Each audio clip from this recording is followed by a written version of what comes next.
ડીસામાં અષાઢી બીજના પાવન પર્વ નિમિત્તે ભગવાન જગન્નાથજીની 28મી રથયાત્રાનું ભવ્ય આયોજન કરવામાં આવ્યું। શ્રી સુભાષચંદ્ર શ્રી જગન્નાથ સેવા ટ્રસ્ટ દ્વારા આયોજિત રથયાત્રાને રાજ્યના વન અને પર્યાવરણ મંત્રી પ્રવીણભાઈ માળીએ રામજી મંદિરથી રિસાલા ચોક સુધી રથ ખેંચીને મંગળ પ્રસ્થાન કરાવ્યું હતું। રથયાત્રાના પ્રારંભે મંત્રી પ્રવીણભાઈ માળીએ સૌ દેશવાસીઓને અષાઢી બીજ અને રથયાત્રાની શુભકામનાઓ પાઠવી હતી। સુભાષ સેવા સમિતિ દ્વારા આયોજિત ડીસા ખાતે 28મી આ રથયાત્રાના અષાઢી બીજ નિમિત્તે આજે પ્રસ્થાન થયું છે, જેની આખા વર્ષની અંદર જે ભક્તો રાહ જોતા હોય એવા જગન્નાથ ભગવાન નગરચર્યાએ નીકળે છે, એનું સૌ સાક્ષી બનવા માટે આજે સૌ ડીસા નગરજનો ભેગા થયા છે। હું આજે એમની આરતી ઉતારી અને આજે રથને પ્રસ્થાન કરાવ્યું છે। સૌ કોઈને આ જગન્નાથ અષાઢી બીજની શુભકામનાઓ પાઠવું છું।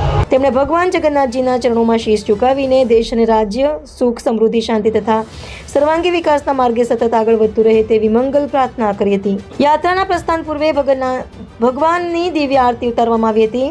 ભગવાન જગન્નાથજી, ભાઈ બલભદ્રજી અને બહેન સુભદ્રાજીના દર્શન કરવા માટે સમગ્ર ડીસા નગરમાંથી હજારો શ્રદ્ધાળુઓ ઉમટી પડ્યા હતા। ટ્રસ્ટના સંચાલક મંડળ અને સેવાભાવી કાર્યકરોની સુંદર વ્યવસ્થા વચ્ચે સમગ્ર માર્ગ જય જગન્નાથના જયઘોષથી ગુંજી ઉઠ્યો હતો। આજે ડીસાના અંદર જગન્નાથ ભગવાનની યાત્રા નીકળી છે। 28મી આ યાત્રા છે અને ખૂબ જ મોટી પ્રમાણમાં લોકો ભાવિ ભક્તો જોડાયા છે અને ખૂબ જ સારી સંખ્યામાં મોટી યાત્રા નીકળી છે અને જયઘોષના નારા પણ લાગ્યા છે। આજે આખું ડીસા જગન્નાથ ભગવાનના જયઘોષના નારાથી આખું ગુંજી ઉઠ્યું છે।